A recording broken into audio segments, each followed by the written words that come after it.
at Gen Con. We are at Osprey Games booth, and we're here to talk today about Jonathan Strange and Mr. Norrell. I'm joined with Filip Hartelius. Yes. So tell me a little bit more about Jonathan Strange, gameplay, players. Right. So Jonathan Strange and Mr. Norrell, as expected, is a game based on the book by the same name by Susanna Clarke. It's a 2 to 4 player game, plays about an hour to an hour and a half, depending on player count and experience and all that. And what's happening is, as in the book, it's the dawn of the 19th century. English magic has just returned to the world, and you're each magicians from the book trying to be the most prominent magician of the age. And as you might expect, especially if you've read the book, the way to go about doing that is to attend fashionable parties all around Europe and to meet famous people of the age. Yeah, again, like you said in our breakfast segment, that sounds like my kind of scene. Place I would want to go. So the way that shakes out is that most of the game you'll have hands of 2 types of cards. You have these invitation cards and introduction cards. And invitations are simply fancy parties all around Europe, dinner parties, balls, and they'll each have a location where those things are. And if you go to those locations, you can play the card, and they'll give you more cards and resources in the game. Right? The second type of cards are introductions.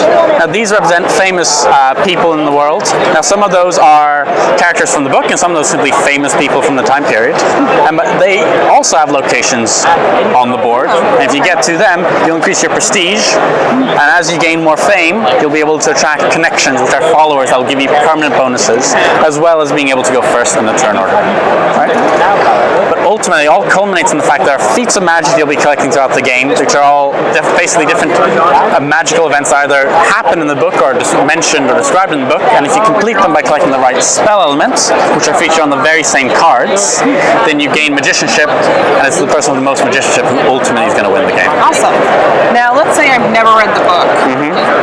Do you think I'll still enjoy the experience of playing the game? Yeah, absolutely. So one of the key things is that it's very crafted, especially so we have Ian O'Toole who did all the art and the design for this, and it's stunning. So I think if you haven't captured it already, the fact that all the negative space on the map of Europe, all the water, is actually the ravens. The ravens are an important motif in the book as well.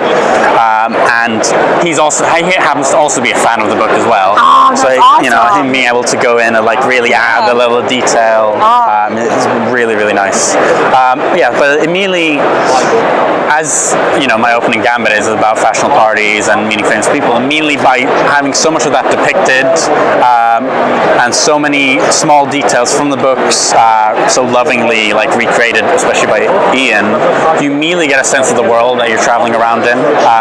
It's really evocative in that way. Now I think obviously it lends if you've read the book, you get a special joy from it, but that joy is also there if you aren't familiar with it. And I think for the people who've watched the TV show too, this might be a good. Oh yeah, absolutely. Yeah.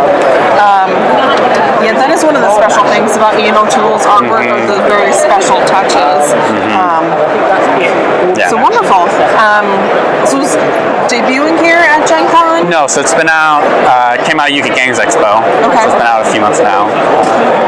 And price point was? So it's $50 plus taxes. Awesome. Thank you so much for joining us today. Thank you for having me. All right. Thanks. Thank you.